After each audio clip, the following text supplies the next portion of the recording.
Praise the lord. దేవుని యొక్క శక్తి కలిగిన నామానికి మహిమ కలుగునుగాక.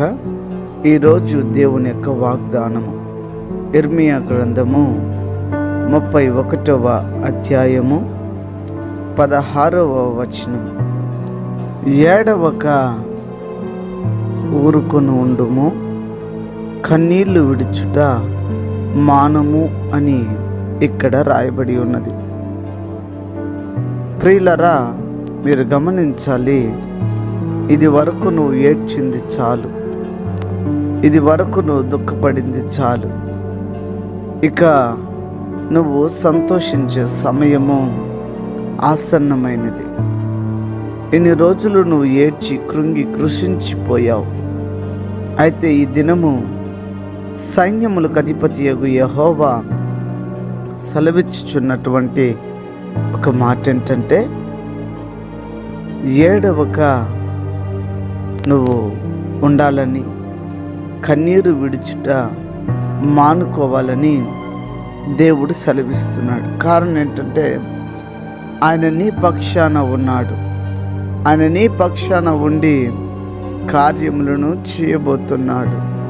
ఆయన నీ పక్షాన ఉండి గొప్ప కార్యములను చేయుటకు ఆయన సిద్ధంగా ఉన్నారు. మరెందుకు నువ్వు వేదన పడుతున్నావు? మరెందుకు దుఃఖపడుతున్నావు? మరెందుకు నువ్వు కన్నీరు కార్చుచున్నావు? నీ యొక్క ప్రతి శ్రమలలో ఆయనే నీతో పాటు ఉండి నడిపించుచున్నాడు. ధైర్యం తెచ్చుకో.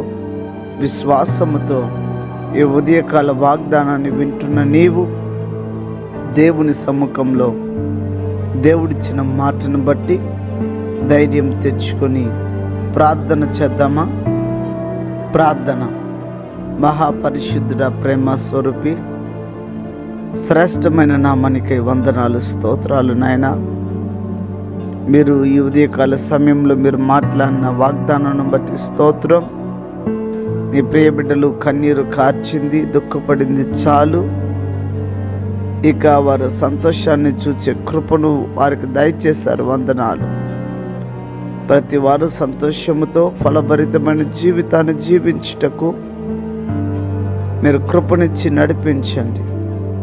అనారోగ్యం చేత ఉన్న వారికి ఆరోగ్యము, ఆర్థిక ఇబ్బందులు ఉన్న వారికి ఆర్థిక ఇబ్బందుల నుంచి విడుదల, రక్షణ లేని ప్రజలకు రక్షణ, మారు మనసు లేని వారికి మారు మనసునిచ్చి ఆ దేవాతి దేవుడు నడిపించమని మీ సమ్ముఖంలో వేడుకొని చుండగా కార్యములను జరిపించమని, ఘనత మహిమ స్తుతి మీరు పొందమని యేసు శ్రేష్టమైన నామములు స్తుతించి ఈ ప్రార్థన మీకు సమర్పించి అడిగి వేడుకొని నామ తండ్రి, ఆమెన్. God bless you. దేవుడు మిమ్మల్ని దీవించి ఆశీర్వదించునుగాక. ఆమెన్.